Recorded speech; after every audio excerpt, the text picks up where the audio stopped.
Amado Dios, gracias te damos por este tiempo que nos regalas de acercarnos a ti. Donde tú estás, yo te invito a que puedas decirle al Señor: quiero dejar las cargas, las preocupaciones, los afanes de esta semana atrás.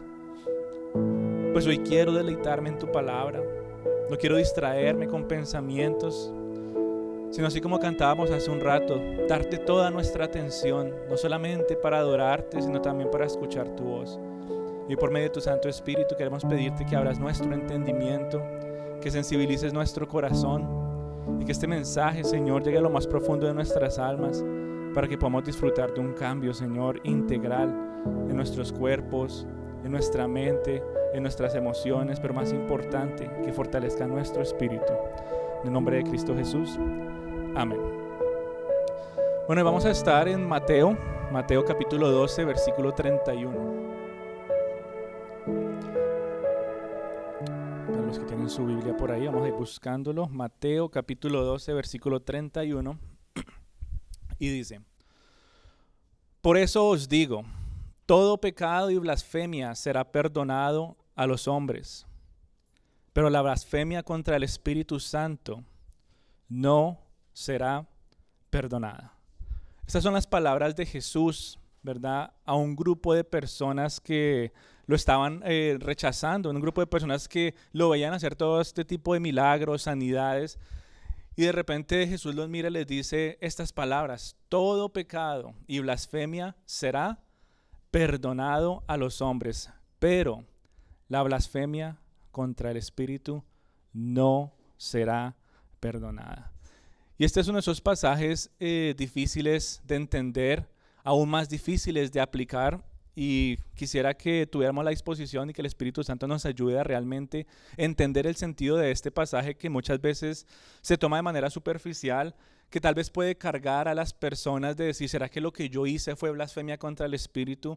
Y por su culpa llegan a vivir una vida completamente miserable, sin esperanza.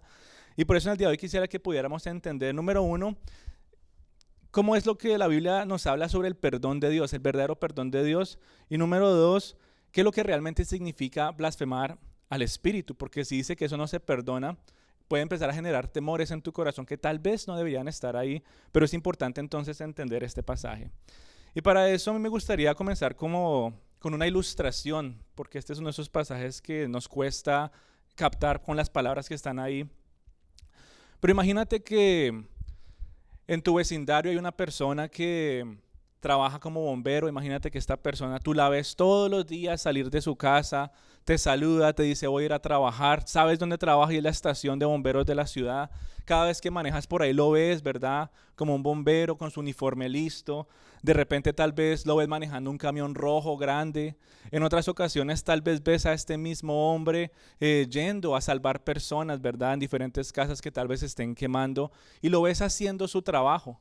Pero no solamente lo ves, sino muchas personas que estaban en medio de un incendio, cuando son rescatadas por este hombre, salen corriendo a decirte: mira, esta persona, este bombero fue el que me salvó. Empiezas a verlo en titulares, empiezas a salir en las noticias, empiezas a ver los riesgos que se ha tomado para salvar la vida de otras personas.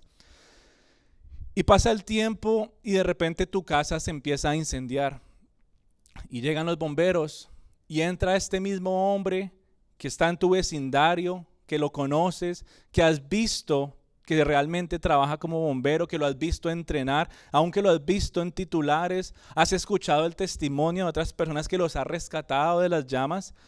Y cuando tu casa está quemándose, él llega a ese lugar, entra a rescatarte, y tú, ahogado en todo el humo que hay ahí, tal vez lo ves y le dices: yo no creo que tú seas un bombero, yo no quiero que tú me rescates. Imagínese eso, teniendo absolutamente todas las maneras de confirmar que este hombre realmente es alguien que lo podía salvar. Y dicen: no, mándeme a otro, o yo no quiero, o mejor me quedo aquí en mi casa quemándome con todas mis cosas. Y es una ilustración muy fuerte que quisiera que tuviéramos en mente mientras vamos desenvolviendo este pasaje. Porque este versículo que leímos, ¿verdad?, la palabra de Dios, y quisiera que en el día de hoy pudiéramos llevarnos a casa el centro que le da fundamento a estas palabras, que podamos encontrar la respuesta a tal vez las preguntas que muchos puedan tener, porque cuando uno lee esto uno puede quedar con muchas preguntas. Señor, ¿será que lo que yo he hecho o lo que he dicho ha sido blasfemar contra el Espíritu? ¿Será que lo que yo he hecho o lo que he dicho no tiene perdón? Porque ese es el temor de muchas personas, de no saber si sus acciones son consideradas blasfemar al Espíritu Santo. Para otras personas que tal vez tienen un conocimiento un poquito más amplio de la verdad, cuando leen este pasaje es uno de esos que los llena de esperanza, de decir, gracias Señor, yo camino con Cristo. Y tal vez tú en algún momento de tu vida has estado en alguna de estas partes. Tal vez hoy te encuentras como que gracias Señor, cuando leo esto no me asusto, sino que me da esperanza, me da paz. Tal vez estés en ese lapso de tiempo en el que tal vez lees esto y como que te confundes y no sabes realmente qué significa. O estás en el primer extremo que cuando lo lees y dices, ¿será Señor que lo que yo he hecho no tiene perdón? Por eso es importante que tú y yo no solamente analicemos este pasaje a la luz de lo que yo experimento, lo que yo siento, porque si yo leo la Biblia solamente por medio de mis emociones y mis experiencias, todo eso se va a mezclar, se va a revolver y la esperanza que podría tener va a ser robada, porque aunque la palabra de Dios me dice una y otra vez que Dios es un Dios de perdón, ¿qué me dice mi experiencia? ¿Qué me dicen mis emociones? Uy, yo siento que Dios no me va a perdonar esta. ¿Qué me dice mi experiencia? De todas las cosas malas que he hecho, tal vez esta sea la peor de todas y tienes como un cargo de conciencia, un sentido de culpa que puede llevarte a perder todo tipo de esperanza, simplemente por acercarte a la palabra de Dios con tus emociones y con tus experiencias. Y posiblemente esa ha sido una mentira que ha engañado tu vida por años. Tal vez llevas años cargando una culpa que tú dices, esto que hice, Señor, yo creo que eso tú no lo puedes perdonar. Y aunque tal vez estás en este lugar, tal vez vienes, te congregas, tienes cierto tipo de relación con el Señor, como que todavía estás tratando de soltar esa carga, como que todavía estás tratando de encontrar perdón, a ver si de alguna manera el Señor te puede perdonar semejante acto. Y poco a poco te olvidas de la gracia del Señor, te olvidas de la soberanía y del poder del Señor. Y para completar, digamos que empezaste a leer la Biblia por culpa, dijiste, no, yo me siento mal, a ver qué es lo que dice la Biblia sobre esto.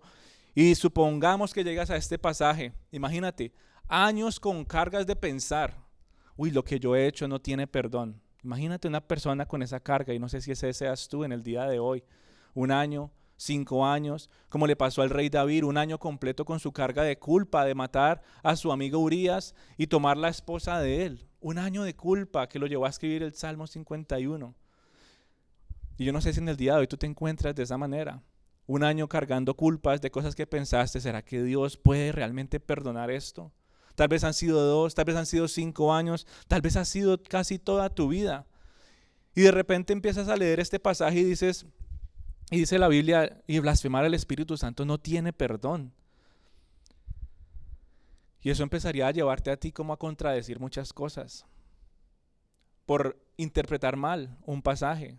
Te llevaría a contradecir absolutamente toda la Biblia, porque en muchas partes de la Biblia se habla del perdón de Dios. En muchas partes de la Biblia se habla del carácter misericordioso de Dios. En muchas partes de la Biblia se habla de su gracia extendida, que no la merecemos y aún así Él nos ofrece. Porque si no fuera así, ¿dónde quedarían pasajes claves de la vida cristiana? Si yo dijera que Dios no puede perdonar mi pecado, si yo dijera que Dios no puede perdonar aquella cosa que he hecho hace 5 años y todavía me carga la conciencia, ¿dónde quedaría pasajes de Primera de Juan que dice que si confesamos nuestros pecados, Él es fiel y justo para perdonar y limpiarnos de toda nuestra maldad?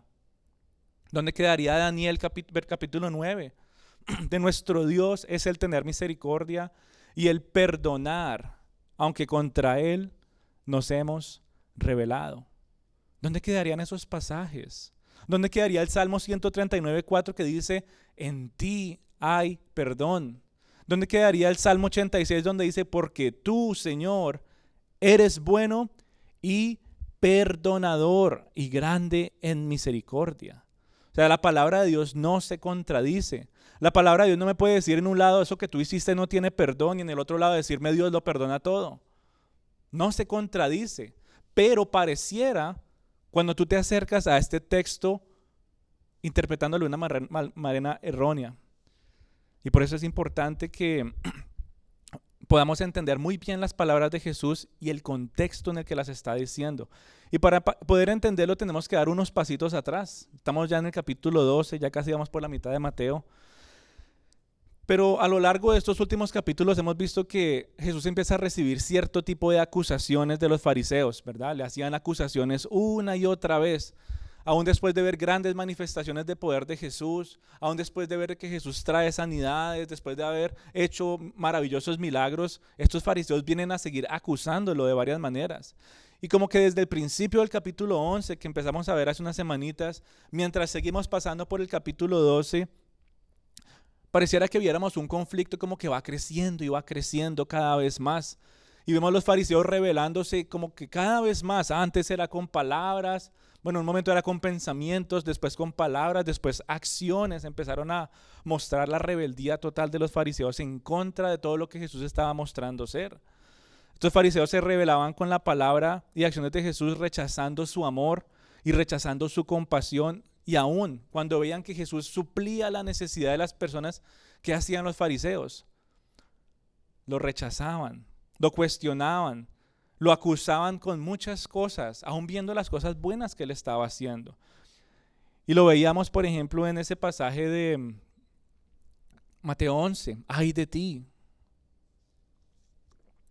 ti que tú has visto todo lo que el Señor ha hecho y no quieres creer. O como lo vimos la semana pasada, una rebelión total contra los principios de paz, de descanso y misericordia.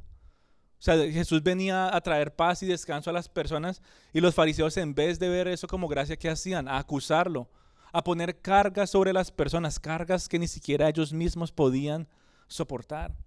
Y en este mismo contexto de que Jesús sigue mostrando varias cosas que lo identifican como verdaderamente Él dice que Él es, cada vez más pareciera que estas personas hicieran un caso completo para decir por esto y por esto y por esto decimos que tú no eres el escogido de Dios. Y vemos entonces en el día de hoy cómo los fariseos entran en una rebelión, ya no contra el nombre del Señor, ya no contra sus acciones, sino ahora literalmente una rebelión en contra del poder de Jesús. O sea, es increíble, relacionándolo con esta ilustración con la que empezamos, de que una persona me diga que es bombero, que yo lo haya visto rescatar personas, que lo haya visto entre las llamas, que lo haya visto entrenar y prepararse para eso, y después de repente va a rescatar a la persona que vive al lado mío, y yo lo miro y digo, pues sí lo hizo, pero yo no creo que sea bombero. Y tiene todo lo que le dice que realmente es. Y después llegamos al caso extremo, que tu casa, la que está en llamas, y cuando era el vecino decía, yo no creo que tú seas bombero, pero cuando llega a tu casa tú dices, más que yo no creo que seas tus bomberos, dices, vete de aquí que no te necesito. Es lo que estaba pasando con los fariseos y con lo que Jesús estaba haciendo en ese momento. O sea, ellos ahora se estaban rebelando en contra del poder.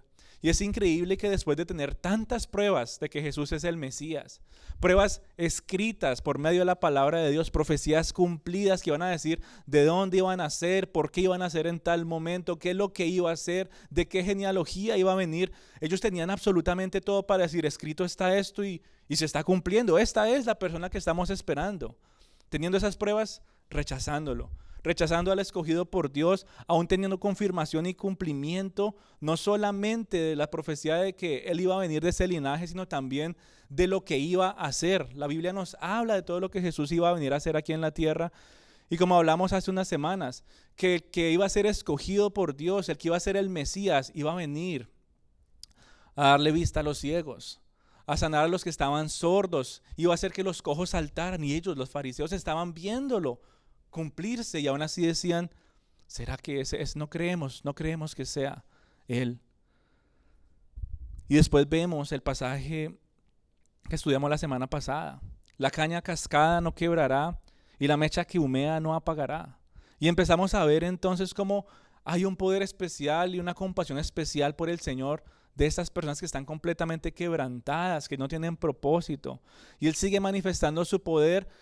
Y no solamente manifestando su poder, sino actuando conforme estaba escrito. Alguien que iba a venir en mansedumbre, en humildad, en compasión y en amor. Y aún así los fariseos decían, tú no eres. No podemos negar que estás haciendo ciertas cosas, pero todavía decimos, tú no eres el Hijo de Dios. Tú no eres el Mesías, tú no eres el que nos va a salvar. Y ellos entonces seguían buscando maneras de negarlo. Pero como ya no lo podían negar más, ya no podían ignorar que estaban viendo a todos los cojos de la ciudad saltar, ya no podían negar que ahora el sordo los estaba escuchando y le iba a decir, ¿qué fue lo que me dijiste? Y dice, pero yo no, se suponía que tú eras sordo. Ya no podían negar estas cosas. Ya no podían negar que los ciegos ya no los veían llevándolos de la mano o quietos ahí en una esquina, los veían, ¿verdad? Moverse con libertad. Ya no podían negar estas cosas. No podían negar a todos aquellos que estaban enfermos y Jesús los tocaba y los sanaba. No podían negar que habían personas que habían literalmente muerto y Jesús fue a levantarlos y decirles, levántate, y los veían nuevamente con vida. ¿Cómo negamos eso? No se puede negar si tú lo estás viendo. Y los fariseos no podían ya negarlo más. O sea, ellos estaban viendo las manifestaciones de poder de Jesús. Pero el problema de ellos fue este. No de ignorarlo, porque ellos decían, sí lo estás haciendo. El problema de ellos fue que no lo reconocieron que venía de parte del poder de Dios. Ese era el problema de los fariseos. Al principio lo negaban, pero cuando vieron que empezó a crecer en milagros, ¿qué pasó? Pues ya no lo podemos negar, pero tampoco lo podemos ignorar. Aceptémoslo, pero no reconozcamos que eso viene de parte de Dios. Y entonces estos fariseos, ¿qué hacían? Como no lo podemos ignorar, digamos que lo hace, pero ahora vamos a decir que lo hace en el poder de Belcebú.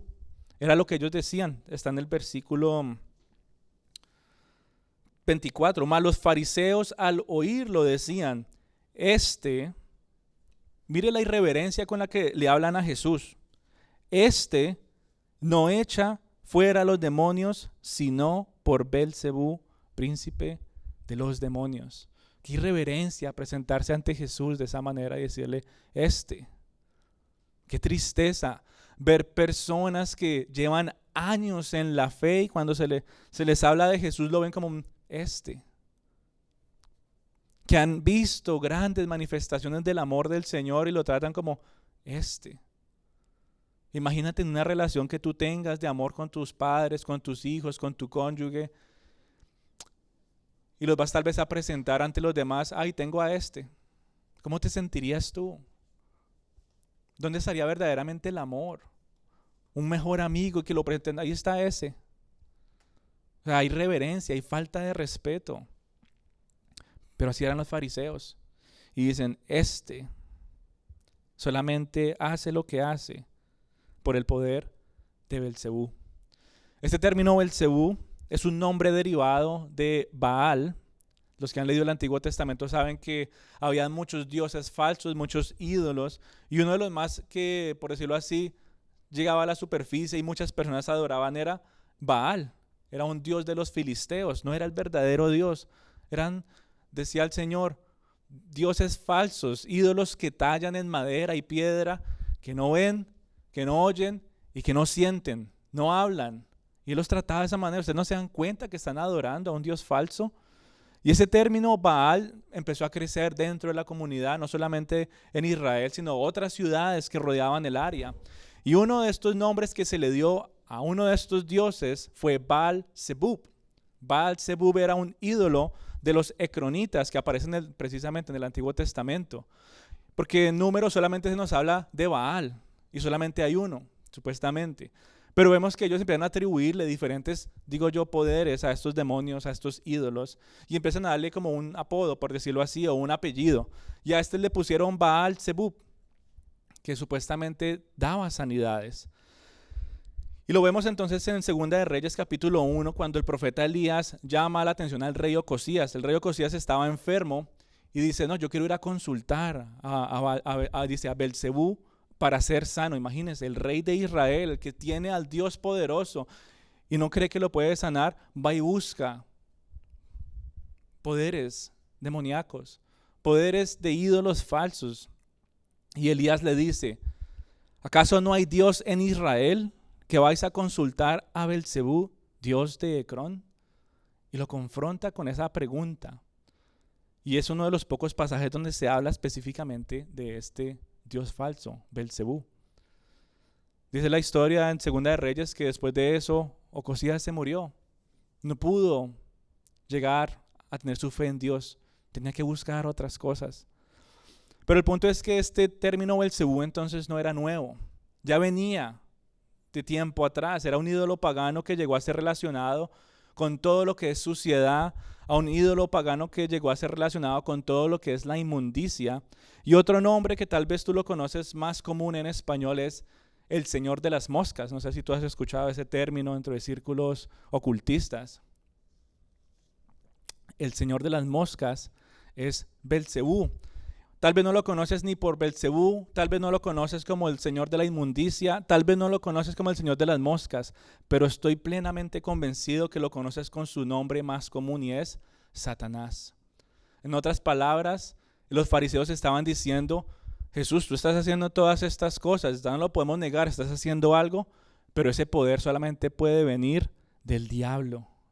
Imagínense entonces la irreverencia de este grupo de personas, la rebeldía contra el poder y la majestad del Señor. O sea, los fariseos estaban en un estado de irreverencia total, aun como se referían a Jesús, ese. Las cosas que hace, sí, no las podemos negar, pero ese las hace por el príncipe de los demonios. Y es con esto que empezamos a ver algunas bases para entender el pecado imperdonable de blasfemar al Espíritu Santo. Ese tipo de blasfemia tú y yo solamente lo encontramos a lo largo de los evangelios y siempre pasa cuando Jesús hace algo que lo califica como el Mesías esperado y estas personas cómo responden. Mateo capítulo 9 versículo 34, los fariseos decían que lo que Jesús hacía era por el príncipe de los demonios. Capítulo 12, como acabamos de leer, dice, es que este echa fuera a otros demonios, sumando a entender este también es un demonio. En Marcos 3:30 dice, los fariseos decían que Jesús tenía a un espíritu inmundo. Y eran acusaciones completamente ilógicas. Sus corazones estaban completamente ciegos y Jesús como que trata de ayudarles a que ellos abran sus ojos y entiendan por medio de una ilustración. Y primero les dice, una casa dividida no puede prosperar. O sea, es algo común y sencillo. Es lógico para cualquier persona decir, si en mi casa hay división, ese hogar no prospera. Si en mi hogar hay división, ese hogar no crece, ese hogar no se fortalece. Si en ese hogar hay división, mi familia va a terminar cayendo en diferentes áreas y va a ser completamente destruida. Y Jesús les estaba como dando eso. Y muchas veces ese pasaje solamente se resume a ese poquito. Es que una casa dividida no va a prosperar.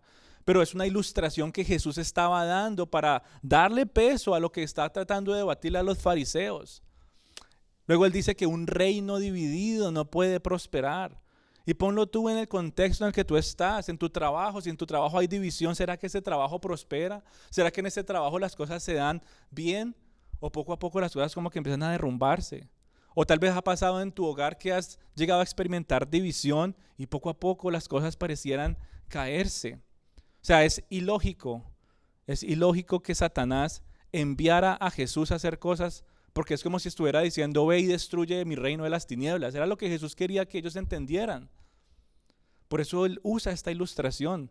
O sea, le dice, mira, lo que tú estás haciendo lo estás haciendo por Satanás. Y él les dice, en otras palabras, eso no tiene sentido porque si él me hubiera enviado está diciendo, ve y divide mi reino de las tinieblas. ¿Y qué es lo que quiere hacer el Satanás? Destruir todo. Entonces él le dice, no tiene sentido. Pero algo más poderoso aún es este, versículo 29. ¿Cómo puede alguien entrar en la casa de un hombre fuerte y saquear sus bienes si primero no lo ata? Y entonces saqueará su casa. Y uno lee este pasaje nuevamente sin contexto, sin saber qué es lo que está pasando, y uno se asusta. Uy, me van a robar. Uy, yo no soy fuerte, alguien se va a meter a mi casa, me va a amarrar y se va a llevar mis cositas. Una manera muy superficial de tomar este pasaje. Pero Jesús está conectando estas dos ilustraciones. Primero dice, lo que ustedes están diciendo no tiene sentido, no es lógico que Él quiera dividir su propio reino. ¿Por qué habría de mandarme a mí? Pero después dice, pero bueno, si quieren seguir creyendo esas cosas, créanlas. Algo que les tengo que confirmar es que Satanás no tiene poder, para traer sanidades. Satanás no tiene poder para hacer a los cojos saltar. Satanás no tiene poder para absolutamente nada. Solamente engaña. Padre de las mentiras, de la inmundicia. Pero tú y yo tenemos a alguien que es mucho más poderoso. Y es lo que Jesús está tratando de decir en este pasaje. ¿Cómo puede alguien entrar en la casa de un hombre fuerte y saquear sus bienes? O sea, ¿quién es ese hombre fuerte? El diablo. Pero Jesús dice, yo soy más fuerte que el diablo. Yo soy el que lo ata y entro y saco todo lo que yo quiero darle libertad. A todos los que Él sanó, a todos los que les dio libertad, a todos los que Él restauró, a todos los que estaban rotos emocionalmente hablando, a todos los que tenían enfermedades físicas, a todos los que estaban ciegos espirituales. Jesús, ¿qué hizo? Amarró ya todo al diablo en su poder y ahora trae paz, trae libertad, trae descanso, trae vida a todos aquellos. Y es lo que Jesús estaba tratando de decirles. Yo vengo aquí en una función. Si ustedes no quieren creer, eso no me va a detener a mí. Pero yo vengo a cumplir una tarea. Así ustedes vengan a decir que las cosas que yo las hago por el demonio, yo no las hago por el demonio. Él les dio, lógicamente, dos argumentos. El diablo no quiere dividir su reino. Jesús entonces viene y muestra que lo que Él está haciendo no lo está haciendo por el poder del diablo. Porque habla ahora que Él es más poderoso. Dice, esto es en el poder del Espíritu Santo. O sea, con estas palabras Jesús les está diciendo que el diablo, aunque es fuerte, que no podemos negar que el diablo es fuerte y nos engaña y nos tienta de diferentes maneras, Jesús es más poderoso. Jesús es el quien ata al diablo. Jesús es el que lo detiene. Jesús fue el que venció la muerte y el pecado. Jesús es el que va a enviar al diablo por 1000 años. Va a estar atado. Y vamos a reinar por 1000 años de paz. Y después dice, y por un breve tiempo saldrá nuevamente, pero después será completamente destruido. Es decir, si el diablo, aunque es fuerte, no es tan poderoso como nuestro Señor. Y estas palabras entonces se aplican en el día de hoy, con tantas falsas doctrinas que aparecen, hablando sobre todo del dualismo. Yo no sé si tú has tenido la oportunidad de leer sobre el dualismo, o yo no sé si tal vez seas ignorante, pero ahora que yo te comente lo que es, digas, tal vez he vivido de esta manera, tal vez he pensado de esa manera, tal vez he escuchado al círculo cercano mío hablar de esta manera. Y esta falsa doctrina sobre el dualismo habla de que hay dos poderes. Hasta ahí todo normal. Hay un poder del bien y hay un poder del mal. La Biblia también nos habla a nosotros de que hay un poder del bien y hay un poder del mal. Pero el problema de esta falsa doctrina, ¿cuál es? El dualismo nos dice que son dos fuerzas igualmente poderosas. Y es como si uno estuviera haciendo barra. Ay, que el bueno gane. Y están los otros, no, que el malo gane. Y pensamos y quedamos en el error de pensar de que ellos dos están, claro, en choques, en peleas constantes, en un conflicto total. Pero caemos en ese error de ¿qué? Un error de pensar de que el poder del bien es igual al poder del mal y entonces ahora tenemos que esperar y hacer, ¿cómo se dice? Hacer fuerzas, a ver si de pronto gana el poder del bien, porque es muy posible que gane el poder del mal. Y qué triste manera de pensar, qué triste manera de limitar el poder de Dios a decir, uy, el poder del diablo es fuerte, vamos a ver si en esta sí nos saca. Qué triste pensar y limitar el poder de Dios de esa manera. Y por eso tú y yo que tenemos que tener cuidado con este tipo de doctrinas falsas que nos hablan de dos poderes igualmente fuertes. No sé si han escuchado o el dibujito, no lo han visto, del yin yang, blanco y negro. ¿Qué es eso? Dualismo. ¿Qué es eso? Dos fuerzas igualmente poderosas. Pero ¿qué nos dice la Biblia? Hay alguien que es mucho más poderoso que la maldad y está en Dios. Ese poder viene de Dios.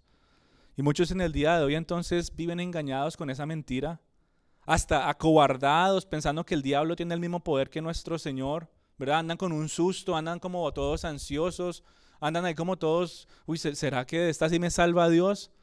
Y no dan pasos con fe, ya no dan pasos seguros, sino como que pareciera siempre estar mirando a la espalda a ver ahora de qué me tengo que salvar. Y poco a poco pareciera que en su mente y en su corazón disminuyeran el poder de Dios. Y por eso tú y yo tenemos que aferrarnos tanto a estas hermosas palabras que nos hablan de que Cristo es más poderoso, de que no deberíamos acobardarnos en aquellos momentos espiritualmente opresivos, porque hay alguien que es más grande y más poderoso que se llama Cristo Jesús.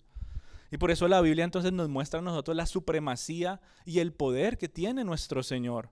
O sea, aún estas mismas palabras de Jesús lo aseguran. La palabra de Dios en muchas partes nos habla de que Él es más poderoso, pero específicamente las mismas palabras de Jesús lo aseguran de que dice, yo soy más fuerte que este que ustedes piensan que es poderoso. O sea, Él lo asegura y dice, sí, tal vez Él está ahí en su casa y se siente de lo más fuerte, pero vengo yo a meterme, a atarlo y a tomar lo que le pertenece a Dios. Cristo Jesús es victorioso sobre el diablo y ahora las personas deben tomar una decisión. O sea, el diablo es inhabilitado cuando Cristo está ahí. No tiene poder alguno. Y cuando Cristo está ahí llamándote, diciendo, ven, yo vengo a rescatarte, ahora tienes que tomar una decisión. En ese momento las personas tenían que tomar una decisión. O están del lado de Dios o están en contra de Dios. O sea, Jesús usó todo este argumento que le estaban dando para acusarlo de que el poder de Él venía de las tinieblas a decir, un momentico, si ustedes no se quieren dar cuenta está bien, pero yo vengo aquí en el poder de Dios, yo vengo a hacer luz del mundo, yo vengo a dar vida, a dar perdón. Tienen que tomar una decisión, o me siguen a mí o se van en contra de Dios. Y estos fariseos ya tenían una sentencia asegurada. Por la manera como estaban hablando, podemos afirmarlo, ya tenían su sentencia firmada. Y si nos ponemos a pensar, fue exactamente lo mismo que le pasó al faraón en Egipto. ¿Cuántas veces el faraón no vio manifestaciones del poder de Dios? Y dijo, mira, esto va a pasar si no dejas que mi pueblo, ¿qué dice? Vaya al desierto a adorarme. Esto va a pasar. No, ellos no pueden salir. ¡Pum! Primera plaga. Vio la manifestación del poder de Dios. No, yo no, todavía no. 7 veces ve el faraón manifestaciones del poder de Dios. Y veía cómo el Señor manifestaba su poder. Y en lugar de reconocerlo y rendirse, ¿qué pasó? Endureció su corazón. Endureció su corazón a tal punto que fue destruido, no solamente él, sino todo su reino. Y es lo mismo que puede pasar en el día de hoy. O sea, el ser humano puede llegar a un punto de escuchar a Dios, ¿verdad? Más, dice, Señor, quiero venir a la iglesia, yo quiero escuchar tu palabra. Pero muchas veces vienen con ese corazón de faraón, con ese corazón de fariseo. Muchas veces se acercan a Dios, así como los fariseos se acercaban a Jesús. Claro que sí, se puede. Y eso se llama religión. Pero tu corazón está completamente duro ante la obra del Espíritu Santo. Tu corazón está completamente duro ante las bendiciones del Señor. Tu corazón está completamente duro ante las verdades que escuchas semana tras semana. Y así como aquel hombre que veía a su vecino bombero hacer todas estas cosas, ahora vienes a una religión a ver a Jesús como un este. Este es el de la iglesia. Yo voy ahí como para tener un poquito de paz en mi corazón y ya. Y qué triste vivir de esa manera. Qué triste endurecer el corazón de esa manera. Y qué triste porque si tú continúas en ese camino, así como el faraón lo hizo, así como estos fariseos lo hicieron, ese corazón va a ser completamente cauterizado, es decir, ya no vas a sentir nada. Cuando uno cauteriza algo significa que le ponen algo hirviendo y lo queman. Y ya no siente nada, lo cauterizan.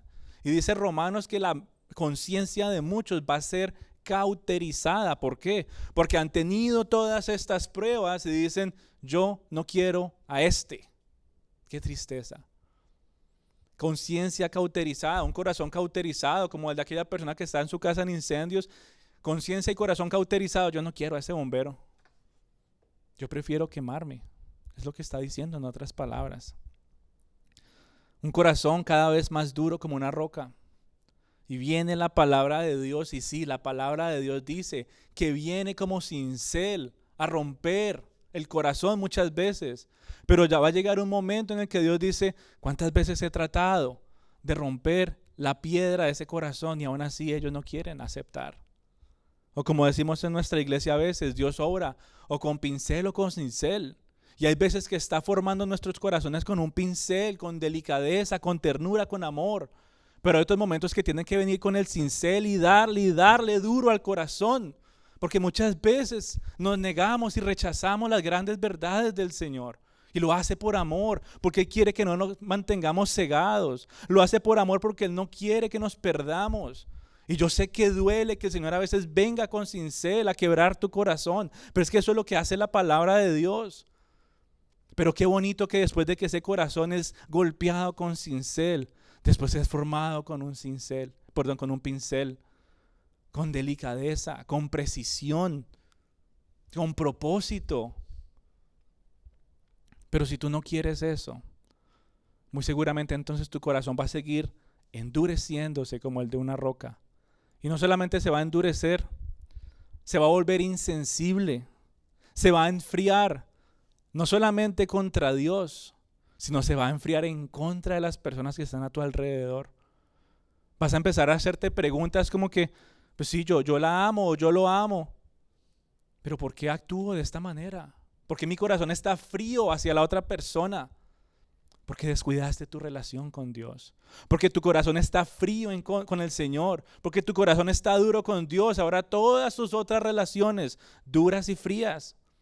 Un corazón que no siente. Un corazón cauterizado por rechazar al Señor. Y poco a poco no solamente vas a empezar a rechazarlo. Tal vez nuevamente vas a estar como un religioso más viniendo a la iglesia. Como hacían los fariseos. Pero te vas a sentar aquí a rechazar todo lo que escuchas. A rechazar todo lo que escuchas. Te vas a venir a sentar aquí a rebelarte en contra de lo que dice la palabra de Dios y el testimonio del Espíritu Santo. Eso lo hace un corazón cauterizado. Eso lo hace un corazón duro y un corazón que es como un témpano de hielo. Eso lo hace un corazón que rechaza a Cristo. Sí, yo vengo a sentarme aquí, pero me dicen que esto está bien y esto está mal y prefiero seguir haciendo lo que está mal. ¿Quién hace eso? Corazón cauterizado. En el día de hoy tal vez tú y yo no tenemos a Jesús enfrente de nosotros, así como lo tenían los fariseos. Tal vez en el día de hoy no veamos a Jesús haciendo todas estas maravillas. Imagínate el privilegio de haber estado ahí. Decir, wow, Señor, levantaste a esta persona. De verlo caminar entre calles y ver su convicción de decir, es que tengo que llegar allá porque ahí hay alguien que me necesita. Pero hoy no tenemos ese privilegio. Lo que sí tenemos es la palabra de Dios que nos asegura que eso pasó. A donde escribe Juan, cerrando su evangelio, dice, si nos hubiéramos puesto a escribir todas las cosas que Jesús hizo, no habría espacio en las librerías para poner todos los actos del Señor. O sea, imagínense todo lo que hizo Jesús. Y tú y yo tenemos la palabra que nos asegura que todo lo que está ahí nos muestra quién es nuestro Señor. También tenemos al Espíritu Santo. Dice la Biblia en Juan 15 y Juan 16 que el Espíritu es el Espíritu de verdad. Es el Espíritu que procede del Padre y da testimonio de Jesús. Dice que el Espíritu Santo también convence al pecador perdido. O sea que cuando tú estás escuchando la palabra de Dios, hay un despertar, hay un mover. Uno dice, Señor, ¿qué estoy haciendo? Ese es el Espíritu Santo llevando a convicción de justicia, juicio y pecado. El Espíritu Santo es el único que te puede convencer a ti. No alguien que se pare a hablar bonito y decir esto no se debe hacer. Es el Espíritu Santo que lleva esa verdad que es proclamada en la Biblia, la clava en tu corazón duro con un cincel, manda el martillazo, quebranta el corazón para que sea sensible otra vez y te convence. Y ahí es donde tú tienes que tomar una decisión. Si aceptas o rechazas. Es el Espíritu de verdad que da testimonio de Jesús. Ya no hablando del pecado, sino hablando de saber quién es Cristo. Tú vienes nuevamente a este lugar y no es que yo diga todo lo bonito de Jesús. Proclamo la verdad del Evangelio, digo quién es Jesús, qué fue lo que hizo en la cruz y qué significa para nosotros. Y viene el Espíritu Santo con un pincel y lo escribe en tu corazón. Este es el Hijo de Dios. el Cordero que vino a pagar y morir en rescate de muchos. Da testimonio de Jesús. Y si tú escuchas, y yo sé que lo hablamos todas las semanas de quién es Cristo, y aún así tú dices, eso es mentira, es como si estuvieras blasfemando al Espíritu Santo.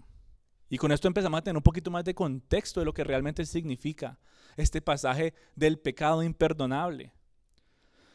Cuando alguien se niega al testimonio del Espíritu Santo, es decir, cuando se niega, número uno, a reconocer su pecado, aun cuando ahora tiene la convicción de que lo que está haciendo está mal y continúa haciéndolo, es como si estuviera rechazando el testimonio del Espíritu Santo. Es como si le estuviera diciendo al Espíritu de verdad, tú eres un mentiroso. ¿Qué está haciendo ahí? Está blasfemando contra el Espíritu Santo.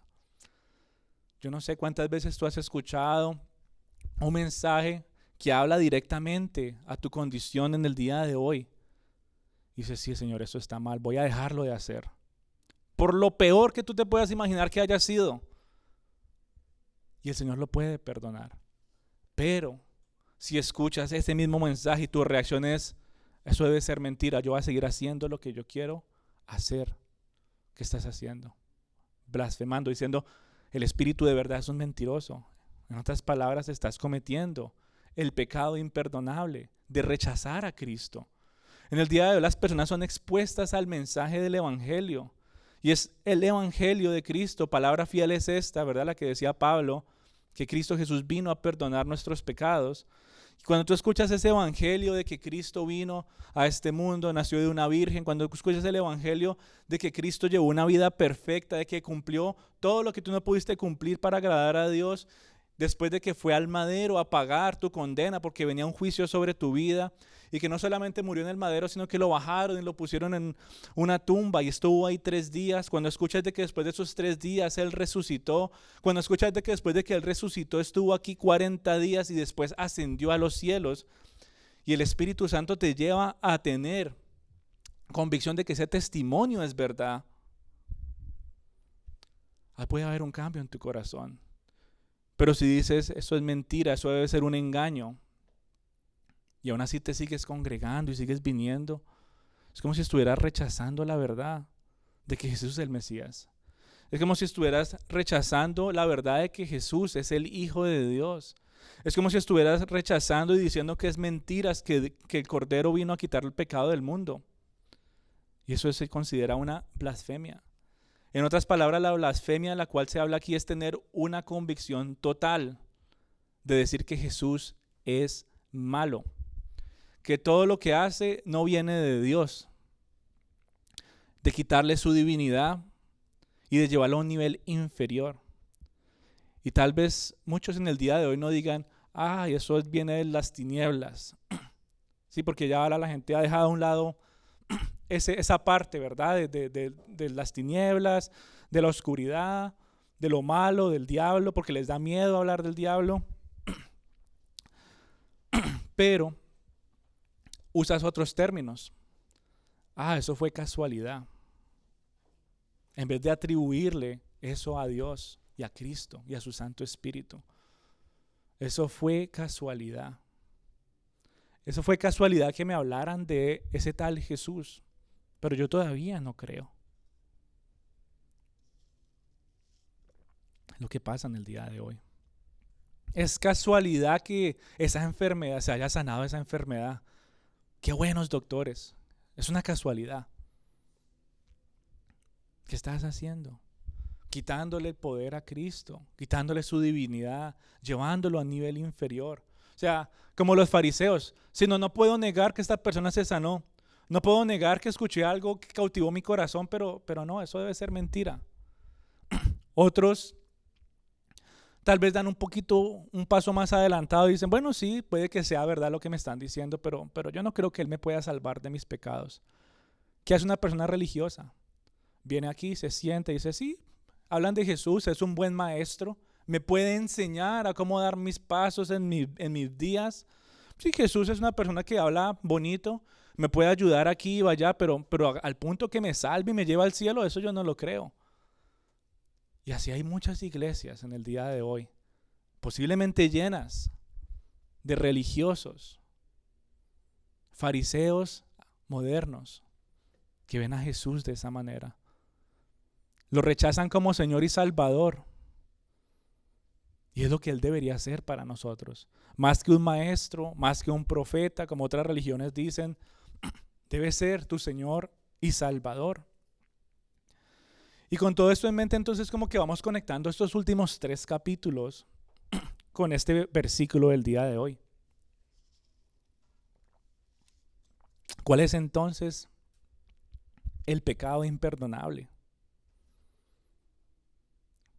Según lo que tú has escuchado en el día de hoy. ¿Cuál es esa cosa que Dios no puede perdonar?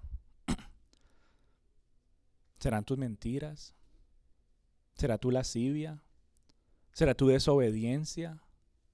¿Será tu frío corazón? ¿Será tu rebeldía? Tal vez un extremo más, tal vez mataste a alguien hace años y nadie sabe nada. Y solamente tú sabes.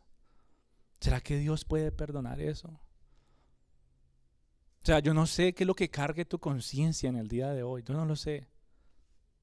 Y la pregunta es, ¿cuál es el pecado imperdonable? ¿Será que será uno de esos que nombré o aún peores? No, Él puede perdonar todo eso. Él puede perdonar tu odio contra los demás. Él puede perdonar tu ira, tu violencia. Él puede perdonar tu frialdad. Él puede perdonar tu dureza de corazón. Él puede perdonar tus blasfemias al mundo, no a Él. O sea que si tú has dicho mentiras, Él puede perdonar esas mentiras. ¿Alguna vez has dicho, yo voy a hacer tal cosa y nunca la cumples? ¿Sí se acuerdan que tu sí sea sí, que tu no sea no? No juren en vano. ¿Cuántas veces has dejado de cumplir una promesa? ¿Será que Dios puede perdonar eso? Señor, te prometo que voy a hacer esto por ti mañana, que vaya a la iglesia, y no lo cumples. ¿Será que Dios puede perdonar eso? Claro que sí. Sí puede perdonar esto. El pecado imperdonable es el de voluntariamente rechazar a Jesús en lugar de aceptarlo como Señor y Salvador. Pero no solamente quedándonos ahí. Es rechazar voluntariamente a Jesús, aún teniendo todas las pruebas suficientes que aseguran quien Él dice que es. Porque hay muchas personas en el día de hoy que no conocen a Jesús. Hay muchas personas en el día de hoy que están llenas de pecados y no conocen a Jesús. Lo rechazan por ignorancia. Y eso no es blasfemar por el Santo Espíritu. Eso es simplemente pecar por ignorancia y eso tiene perdón. A lo que estamos hablando aquí específicamente es rechazar a Jesús aún teniendo absolutamente todas las pruebas que tú puedas tener en la Biblia, que hayas visto de manera personal, aún experimentado y digas, este no es mi Salvador. Ese es el pecado imperdonable.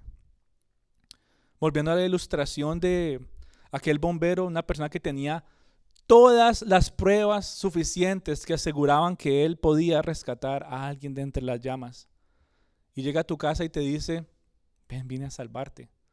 Y tú le digas, no, yo me quedo aquí. Yo no creo que tú seas bombero. Yo no creo que tú puedas salvarme. Yo no creo que tú hayas sido lo suficientemente, voluntariamente te hayas metido aquí a estas llamas, a poner en juego tu vida para rescatarme. Y empiezas a llenarte de dudas y de fundamentos que contradicen a una realidad total que te muestra que está la persona que te puede salvar. O sea que realmente no es un asunto de ignorancia. Es un asunto de rebeldía total. Me rebelo contra todo lo que he escuchado en la iglesia. Llevo 10, 20 años yendo a la iglesia. Y siempre que voy escucho algo muy bonito. Siempre que voy escucho algo que me ayuda a tomar mejores decisiones. Pero cuando empieza el lunes, eso que me dijeron ayer fue mentira. Eso que me dijeron ayer, eso yo no lo voy a hacer. De ese tal Jesús del que me hablaron, ya lo escucho, lo nombro de vez en cuando. Pero yo no creo que Él pueda llevarme al cielo. Ahí es donde se ve una rebeldía total en contra del testimonio del Espíritu Santo. Es el Espíritu que da testimonio de que Jesús Ese es Salvador. Es el Espíritu Santo que da testimonio y convence tu corazón de lo que tú estás haciendo es malo. Así que no es asunto de ignorancia, es asunto de rebelión. Pues el que escucha el mensaje del Evangelio, de que solamente Cristo está, ¿verdad?, para salvar nuestros pecados, que Él viene a darnos vida eterna, pero decide seguir pecando de tres maneras: de manera deliberada, de manera premeditada y aún sin confesar, muy claramente muestra que no hay arrepentimiento. Por ende, no puede ser perdonado. Ese es el pecado imperdonable. Que tengas todas las pruebas para decir Jesús es mi Salvador, que tengas el llamado del Espíritu Santo a darle la espalda a tu vieja vida, que dejes de hacer estas cosas y aún así vienes a congregarte, a sentarte, qué bonito todo, y sales de este lugar, pero mientras estás aquí o apenas sales ya estás pensando de aquel pecado y dices, ahora voy a planear de hacerlo de esta manera para no sentirme tan mal. Ahora voy a planear hacerlo de esta manera. Pero aún así lo haces de manera deliberada. Vas a hacerlo como si nada te importara. Y no lo confiesas, no lo reconoces como algo malo ante los ojos de Dios. Y eso sencillamente muestra que no hay arrepentimiento. Muestra que es un corazón duro, frío, con apatía a Dios. Y en casos extremos, rechazo total al Señor.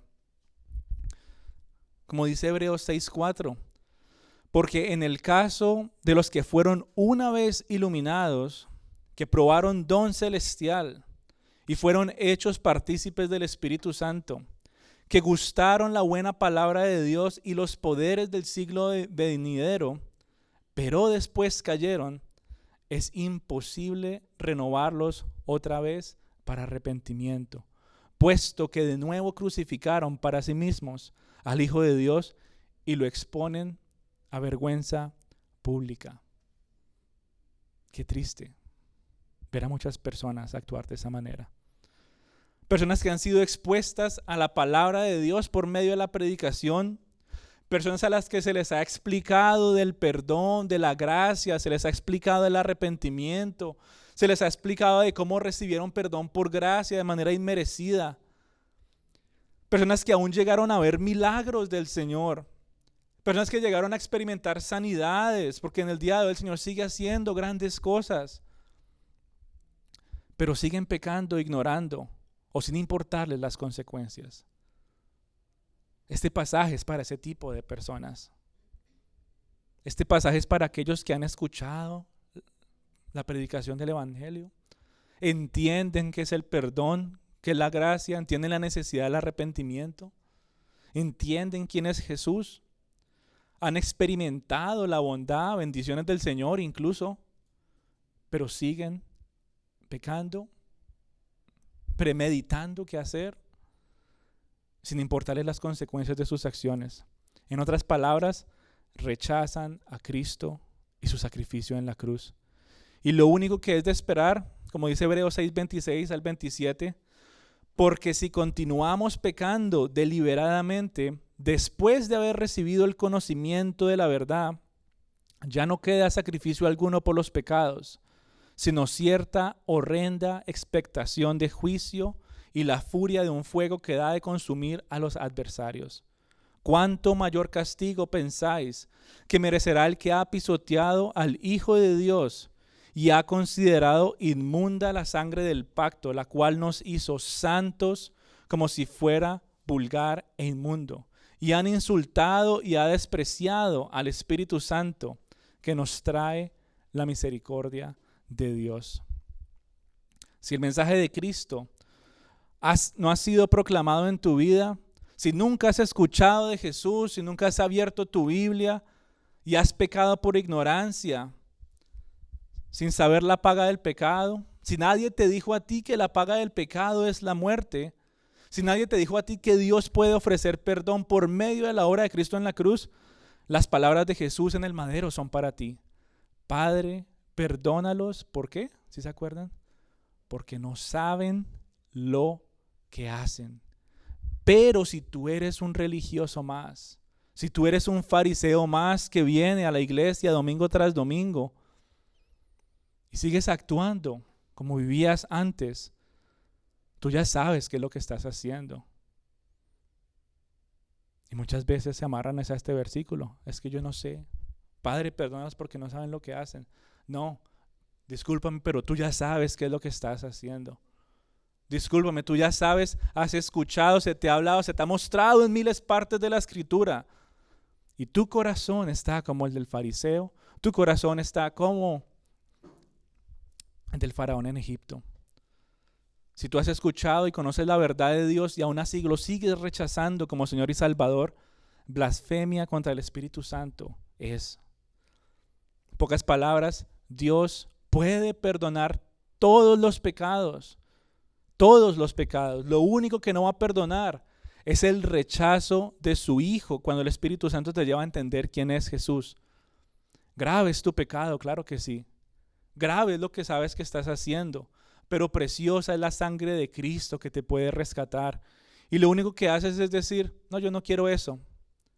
Tristemente para seguir igual o peor que antes. Eso es blasfemia.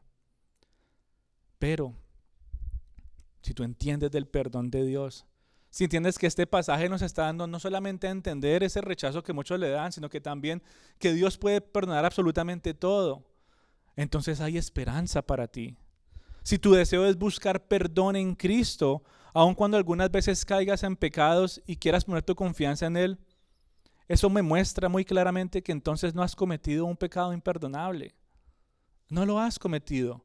Porque tu corazón, ¿qué está haciendo? Tu corazón se duele y dice, Señor, no puedo creer que hice esto. Señor, no puedo creer que volví a caer en esto otra vez. Llevaba meses y volví a cometer semejante acto, Señor. Perdóname, por favor. Si tú eres ese tipo de personas que busca a Cristo de esa manera, aun cuando caigas, porque ninguno es perfecto, todos pecamos, dice la Biblia. Unos están en un camino de santidad un poquito más avanzado que otros. Las cosas viejas pasaron, y aquí todas son hechas nuevas. Y nos imaginamos que eso es así. Ya, ahora todo es nuevo. Ahora ya esos pensamientos no van a llegar a mi cabeza. Ahora esas acciones, esos impulsos emocionales que a veces tengo, ya no van a volver a estar ahí. Y qué grave error pensar que las cosas pasan como por arte de magia. Y se nos olvida el proceso por el cual debemos pasar.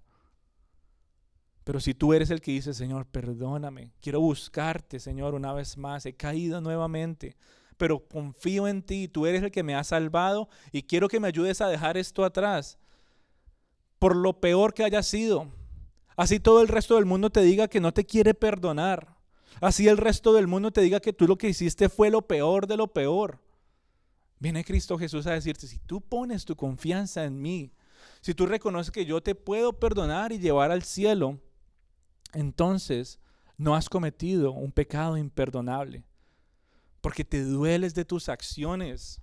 Bienaventurados los que lloran, porque estos serán consolados. Mateo 5, si se acuerdan. No lloran porque me golpeé y pobrecita mi mano, o me machuqué y me duele. No, bienaventurados los que lloran porque se duelen de su pecado. Y estos serán consolados ¿con qué? Con perdón, con gracia, con misericordia. Así que si tú te dueles de tus acciones, muy seguramente entonces no has cometido un pecado imperdonable. No estás cometiendo el mismo pecado constantemente una y otra vez por largos periodos de tiempo. No estás cometiendo un pecado imperdonable. Pero si lo haces día tras día, minuto tras minuto, aún tu mente, tal vez no lo estás haciendo, pero tu mente se muere por hacerlo. Y no te arrepientes, no te dueles de eso. Tienes que examinar tu corazón. Tienes que examinar tu corazón. ¿Cuántas veces tú le has dicho, Señor, pero no he hecho nada, Señor, no he hecho nada, pero estoy pensando estas cosas? ¿Cuántas veces tú le has dicho, Señor, perdona estos pensamientos? ¿Cuántas veces tú le has dicho, eres tú el único que puede limpiar esa basura que está en mi mente? ¿Cuántas veces le has dicho, Señor, perdóname, porque tu palabra dice que es ella la que renueva mis pensamientos? ¿Cuántas veces he tratado de batallar con estos pensamientos, con distracciones, a mi manera, ignorando, haciendo de cuenta que no están en mi cabeza en lugar de ir a llenarme de tu palabra, que renueva mis pensamientos. Yo no sé si tú lo has hecho, pero eso muestra un corazón aún más entregado al Señor. No estoy diciendo que si no lo has hecho está mal, pero sí muestra que tal vez estás dando pasos muy pero muy lentos en el camino a la santidad. Qué bueno que te duelas de tus acciones, qué bueno que te arrepientas y no quieras volverlo a hacer más nunca. Y qué bueno que puedas poner tu confianza en Jesús y entiendas que solamente Él te puede perdonar. Pero si tú no te sientes mal, ¿verdad? Y corres a Dios para que Él te perdone y te ayude, ¿a dónde más vas a correr? Si fueras tú en aquella casa quemándose, como hablamos al principio, ¿a quién entonces llamarías? ¿A quién buscarías? ¿Quién más estaría dispuesto a meterse a una casa que está en llamas, a arriesgar su propia vida, aún sabiendo todo lo que has hecho? Peor aún, imagínate que ese pecado que tú has cometido, aquella cosa atroz que has hecho, se la has hecho a ese mismo bombero. Y él va y se mete a esa casa y te quiere rescatar. Pero tú no lo quieres. ¿A quién más entonces buscarías? Dice la Biblia que tal vez, quizás, alguien, entre comillas, bueno, dé su vida por otro. Que también dicen, entre comillas, bueno, nadie es bueno. Pero dice la Biblia, hagamos de cuenta que no fue tan grave, pero un amigo puede dar su vida por el otro. Pero ¿quién da su vida por un enemigo? Yo no sé cómo tú le has fallado al Señor. Yo no sé cómo tú has revelado tu corazón en contra de sus principios, de sus verdades. Y aún así, en ese corazón que está en llamas, Él te quiere rescatar. Y tienes una decisión que tomar y decir, quiero tomar tu mano, Señor, y quiero que tú me saques de estas llamas. Porque si sigo así, ese infierno que tengo en mi corazón no va a ser solamente emocional, sino pasaré toda una eternidad envuelto en llamas donde hay crujir de dientes. Y yo no quiero eso. Yo te quiero a ti. Yo quiero a Cristo. Yo quiero a mi Salvador. Yo quiero a aquel que ha entrado a estas llamas arriesgando su vida, aun cuando yo era su enemigo, a rescatarme, a mostrarme su amor, su gracia y su misericordia. Yo quiero a ese Cristo al cual tal vez he blasfemado por ignorancia, porque nadie me había hablado de Él, porque nadie me había hablado de su perdón de esta manera, porque nadie me había mostrado que la Biblia hablaba de este tipo de salvación. Y hoy reconozco que he fallado. Y aunque he blasfemado por ignorancia, ahora escucho tu palabra, he sido expuesto a tu verdad y sé que hay esperanza para mí. Eso fue lo mismo que le pasó a Pablo. Pablo era un religioso más. Se sabía la Biblia al derecho y al revés. Pero ¿qué hacía Pablo? A perseguir a los cristianos, a buscar matarlos. Por ignorancia. No se le había revelado la verdad, la tenía ahí y no la entendía. El Espíritu Santo vino a revelarle las verdades maravillosas del Evangelio. Y Cristo se le presenta como una brillante luz y le dice, ¿por qué me persigues? ¿Por qué me persigues? Pablo era un ignorante ante las verdades del Evangelio. Y él tuvo esperanza. Si tú nunca has escuchado el Evangelio, si tal vez has venido a este lugar por años y has escuchado que Jesús y salvación y perdón y gracia, pero no se te ha sido revelado y en el día entiendes por fin, wow Señor, por fin entiendo lo que han estado hablando por tantos años. Y por ignorancia cometiste muchas cosas en ese transcurso de tiempo. Hay esperanza para ti. Puedes ser perdonado. Todo lo que tú has hecho puede ser perdonado. Pero si has estado aquí escuchando y conoces las verdades y las rechazas, número 1, no sé por qué sigues asistiendo. Número 2, estás rechazando a tu Salvador. Estás cometiendo blasfemia contra el Santo Espíritu. 1 Timoteo 1, del 12 al 15 nos habla de esa esperanza que tuvo Pablo. Doy gracias a Cristo Jesús nuestro Señor, que me ha fortalecido porque me tuvo por fiel poniéndome en el ministerio, aún habiendo sido yo antes blasfemo, perseguidor y agresor. Sin embargo, se me mostró misericordia porque lo hice por ignorancia en mi incredulidad. Esperanza. Pero la gracia de nuestro Señor Jesús fue más abundante con la fe y el amor que se hallan en Cristo Jesús. Palabra fiel y digna de ser aceptada por todos. Cristo Jesús vino al mundo para salvar a los pecadores, entre los cuales yo soy el primero. Pablo, blasfemo, perseguidor, violento, agresor, y por ignorancia le daba la espalda al Señor. Pero cuando conoció la verdad, ¿en quién se volvió? Señor, yo ya no quiero hacer más nada. Yo quiero vivir como para ti. Mi perdón está en ti, abundante en la fe y en el amor que he hallado en Cristo. Así como yo no la aceptaba en algunos momentos, ahora quiero que todos la acepten. Palabra fiel y digna de ser aceptada por todos. Que Cristo Jesús vino al mundo para salvar ¿a quién? A los pecadores. Y yo no sé si tú tienes la sencillez y la humildad necesaria para decir, entre los cuales yo soy el primero. Yo soy el primero, Señor, que te negué. Yo soy el primero, hablando de manera personal, que tú lo puedas decir, que me hablaron de ti, muchas veces te rechacé por ignorancia y por incredulidad. Pero ahora que entiendo quién eres tú, no te quiero soltar, Señor, porque hay abundante fe y amor en ti. Hay perdón, hay gracia.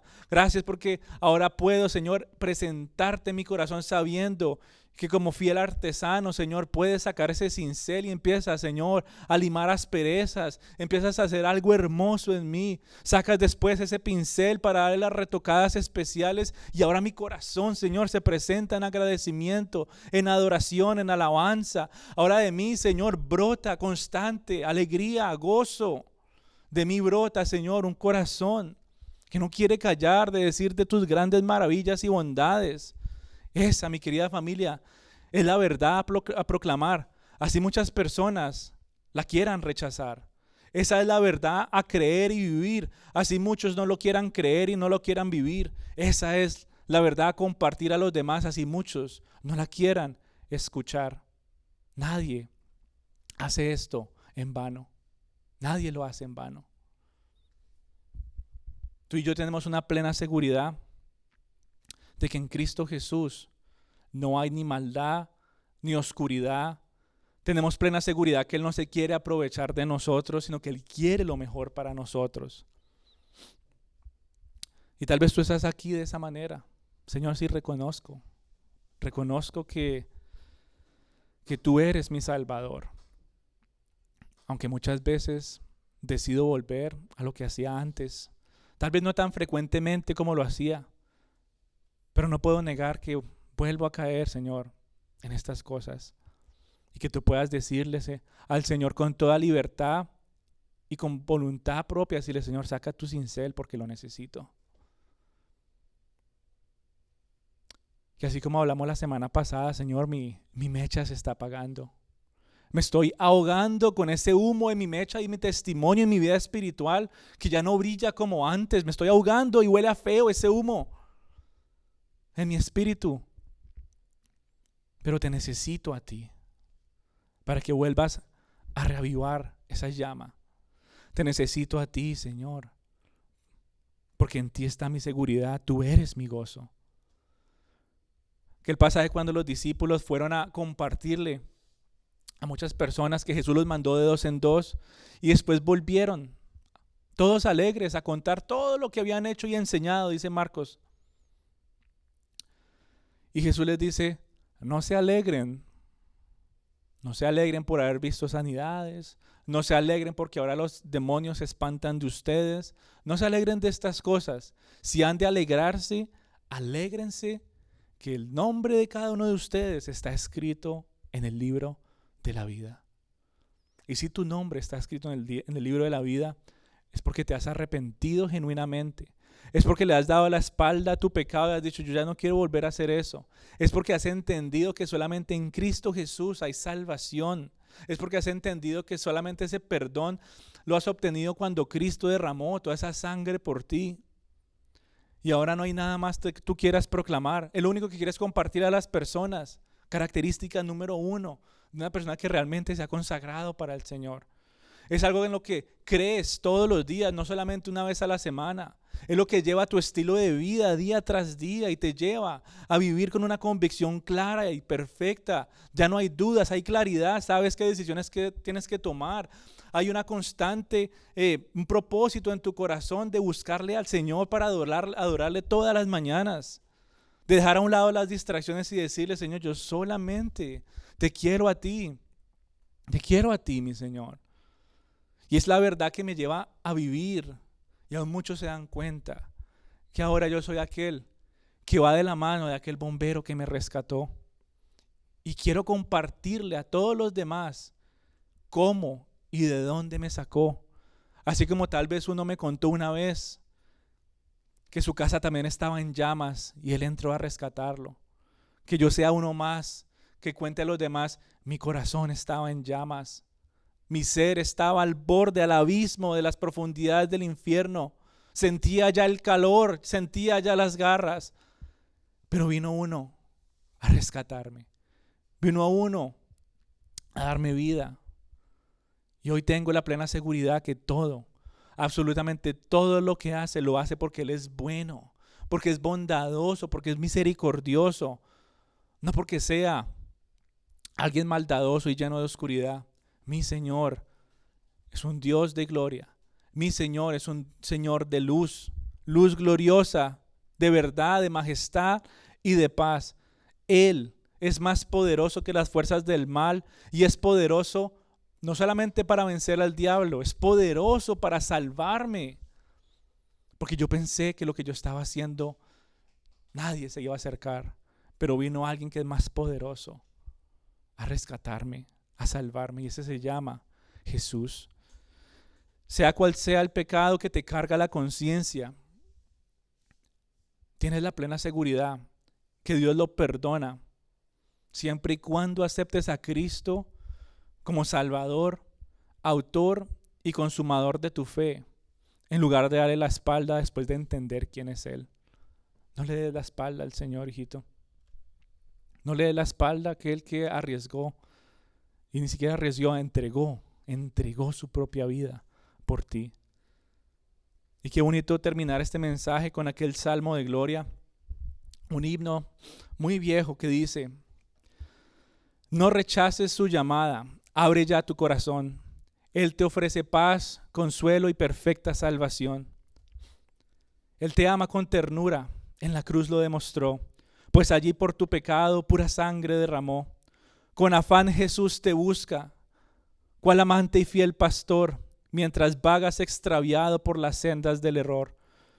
Oh, acude sin demora a tu Salvador y Dios, Él te brinda dulce alivio. No resistas más su voz. Él te llama, Él te llama. Esa voz resuena y es un eco en tu corazón. No tapes tus oídos como aquellos fariseos. No endurezcas tu corazón como aquel faraón. Hay grandes verdades que tú has escuchado a lo largo de los años. Permite que moldeen tu vida. Permite que moldeen tus decisiones, que moldeen tu corazón, todo tu ser, aún tus pensamientos, y te lleven cada vez más a adorarle y a exaltarle. Porque solamente Él es justo, digno y bueno de ser adorado. Y donde tú estás, yo te invito a que puedas entregarle un tiempito al Señor. Que tengas la libertad de acercarte a Él. Que tengas la libertad de cerrar tus ojos. Aún la libertad de expresar con tus propias palabras aquella mentira que te creíste por tantos años.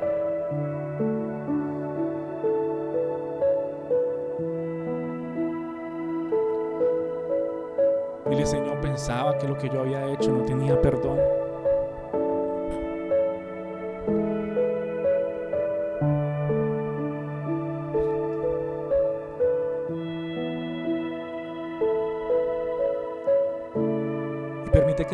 silencio el Espíritu Santo susurre a tu oído palabras de gracia que te dicen: en Cristo Jesús, eso queda atrás. Escucha el susurro del Espíritu Santo cautivando tu corazón una vez más.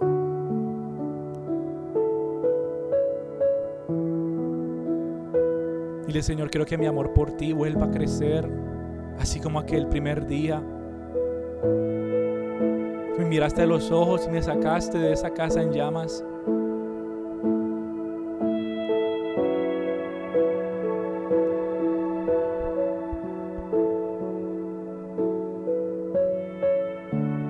Ayúdame, Señor, a que mi adoración por ti nunca se enfríe, que mis alabanzas y mi agradecimiento a ti sean constantes, que mi corazón arda, Señor, cada vez más por ti.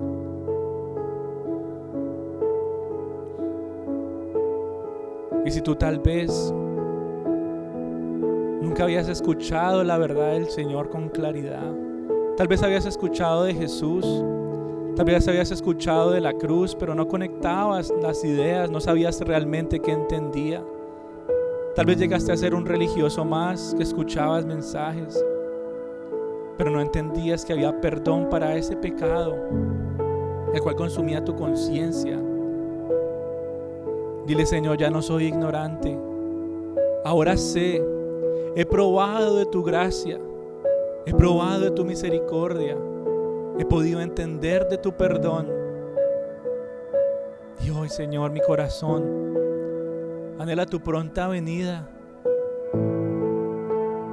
sabiendo que cuando tú vuelvas, o si he de terminar mis días primero antes de que tú llegues por segunda vez, pasaré una eternidad en tu presencia. Y más que pensar en el cielo, pienso en la persona que estará allí conmigo, y ese eres tú, mi Señor. Eres tú, mi Salvador, mi Cristo, mi Rey, mi todo. ¿Cómo no adorarte? ¿Cómo no exaltarte? Solamente a ti.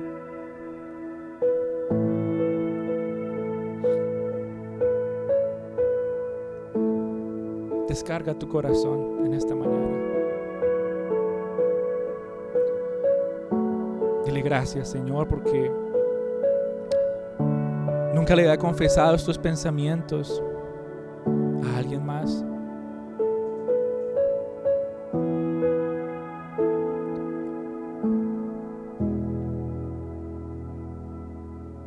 Y aún, Señor, tal vez no tenga que decírselos a nadie más, pues tú me estás escuchando, y tu palabra, Señor, y tu respuesta es más importante y tiene más peso que la opinión de cualquier otra persona en este mundo. Por eso vengo a ti